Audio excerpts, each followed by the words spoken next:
संसद का समय किसी विदेशी तानाशाह के मौत पर बर्बाद करने की जरूरत नहीं है। खामनेई का शासन हिजबुल्लाह, हूती, हमास जैसे टेररिज्म ग्रुप को सपोर्ट करता था जो निर्दोषों की हत्या करता था, और ये कांग्रेसी नेता ऐसे क्रूर शासक के ऊपर संसद भवन में बहस करने के लिए समय मांग रही है।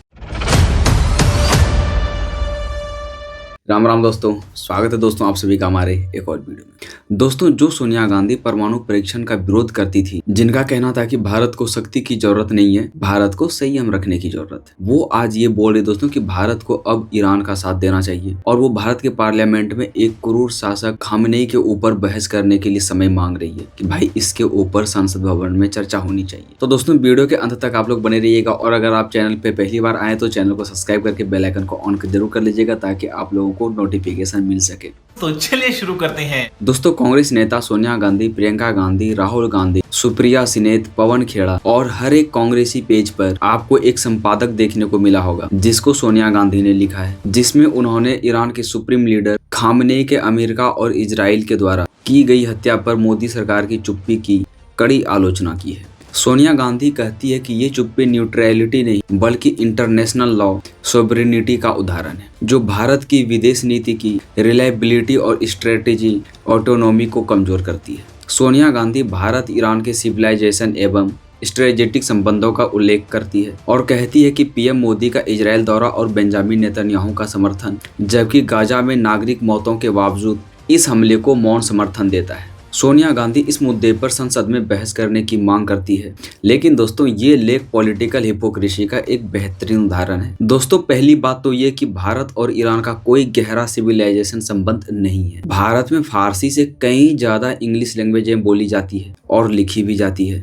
तो क्या इस हिसाब से हमारा संबंध ब्रिटेन से हो गया क्या? और दूसरी बात दोस्तों कि संसद का समय किसी विदेशी तानाशाह के मौत पर बर्बाद करने की जरूरत नहीं है, और विदेश नीति राष्ट्र हित से तय होती है, ना कि मजहब और वोट बैंक की राजनीति से। खामनेई का शासन हिजबुल्लाह, हूती, हमास जैसे टेररिज्म ग्रुप को सपोर्ट करता था जो निर्दोषों की हत्या करता था। खुद खामनेई के शासनकाल में ईरान में न जाने कितने प्रोटेस्ट के दौरान कितने लोगों को मौत के घाट उतार दिया गया। अभी हाल के दिनों में दोस्तों ईरान में जो पूरे नेशनल वाइज प्रोटेस्ट हुआ था, इसमें सूत्रों के मुताबिक लगभग 5,000 से लेकर 20,000 प्लस लोगों की हत्याएं की गई, और ये कांग्रेसी नेता ऐसे क्रूर शासक के ऊपर संसद भवन में बहस करने के लिए समय मांग रही है जैसे कि देश में आम लोगों का कोई मुद्दा ही ना रह गया इन विपक्ष के नेताओं के पास संसद भवन में बात करने के लिए। और तीसरी बात ये दोस्तों कि हमारा प्रमुख व्यापारिक साझेदार सऊदी, यूएई, कतर है। ईरान का खुले मंच पर साथ देना इन संबंधों को नुकसान पहुंचा सकता है, और ये कांग्रेसी चमचे पप्पू पत्रकार यही चाह रहे हैं। वैसे भी दोस्तों सबसे बड़ी आश्चर्य की बात तो ये है कि जब कांग्रेस सत्ता में थी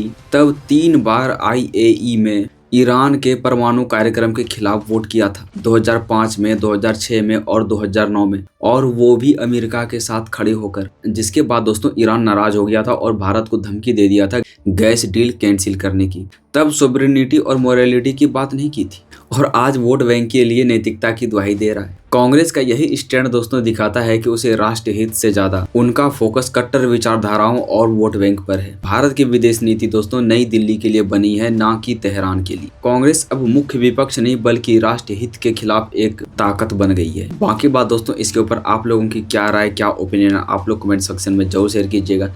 क्या दोस्तों यहाँ पे इंडिया को खुले मंच पर ईरान का सपोर्ट करना चाहिए या फिर नहीं? अगर दोस्तों इंडिया खुले मंच पे ईरान का सपोर्ट करती है तो बेवजह दोस्तों यहाँ पे हर एक कंट्री से दुश्मनी मोल लेना पड़ेगा इंडिया को, और जबकि दोस्तों ईरान का सबसे नज़दीकी संबंध अगर किसी से तो पहला चीन, दूसरा रूस। फिर भी दोस्तों चीन और रूस खुले मंच पर ईरान को सपोर्ट नहीं कर रहा, और हमारे यहाँ के विपक्ष और पप्पू चमचे पत्रकार ये चाह रहे हैं कि भारत खुले मंच पे ईरान का सपोर्ट कर दे और अपने पैर पे कुल्हाड़ी खुद मार ले। आप लोग अपने राय कमेंट बॉक्स में जरूर शेयर कीजिए। वीडियो अच्छी लगी हो तो वीडियो को लाइक, शेयर और चैनल को सब्सक्राइब कर लीजिएगा, साथ साथ बेल आइकन को जरूर ऑन कर लीजिएगा। दोस्तों मिलते हैं अगली वीडियो में। जय हिंद, जय भारत।